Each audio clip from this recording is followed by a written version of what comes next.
Hey guys! Alright, are you ready for chapter 9? Here we go.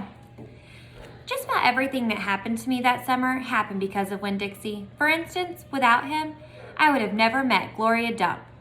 He was the one who introduced us. What happened was this. I was riding my bike home from Gertrude's Pets, and Winn-Dixie was running along beside me. We went past Dunlap and Steve Newberry's house, and when Dunlap and Stevie saw me, they got on their bikes and started following me. They wouldn't ride with me. They just rode behind me and whispered things that I couldn't hear.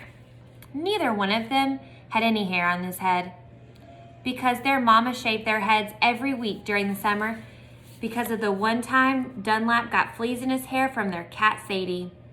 And now they look like two identical bald-headed babies. Even though they weren't twins, Dunlap was 10 years old like me, and Stevie was 9 and tall for his age.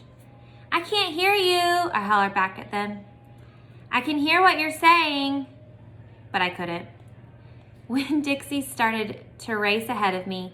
"You better watch out," Dunlap hollered. "That dog is headed right for that witch's house."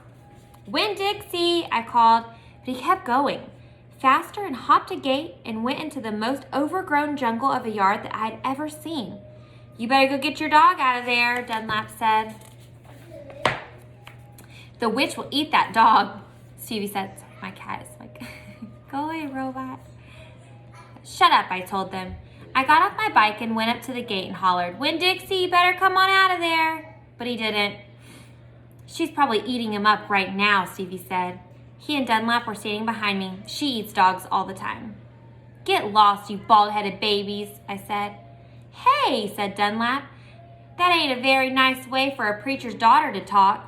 He and Stevie backed up a little. I stood there and thought for a minute. I finally decided that I was more afraid of losing Winn-Dixie than I was having to deal with a dog-eating witch, so I went through the gate and into the yard. "That witch is going to eat the dog for dinner and you for dessert," Stevie said. "We'll tell the preacher what happened to you," Dunlap shouted after me. By then I was deep in the jungle. There was every kind of thing growing everywhere. There were flowers and vegetables and trees and vines. "Winn-Dixie," I said.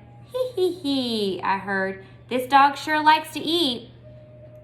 I went around a really big tree all covered in moss, and there was Winn-Dixie. He was eating something right out of the witch's hand. She looked up at me.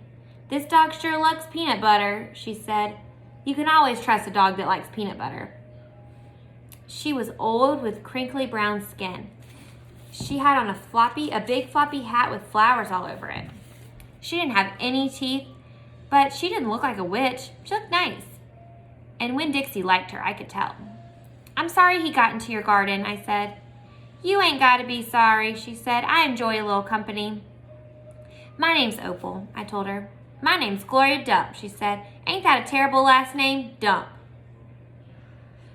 "My last name is Bouloni," I said. "Sometimes the kids at school back home in Watley called me lunch meat." "Ha!" Gloria Dump laughed. "What about this dog? What do you call him?" "Winn-Dixie," I said. Winn-Dixie thumped his tail on the ground. He tried smiling, but it was hard with his mouth all full of peanut butter.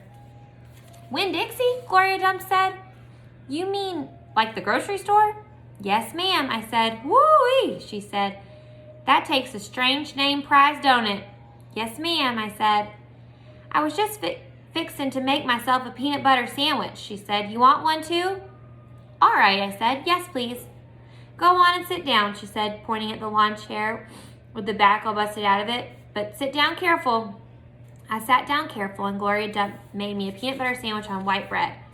Then she made one for herself and put her false teeth in to eat it. When she was done, she said to me, "You know, my eyes ain't too good at all.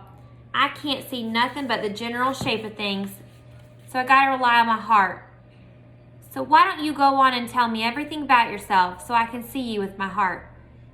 And because Winn-Dixie was looking up at her like she was the best thing he'd ever seen, and because the peanut butter sandwich had been so good, and because I had been waiting for a long time to tell some person everything about me, I did. All right, guys, I'll see you back for chapter 10.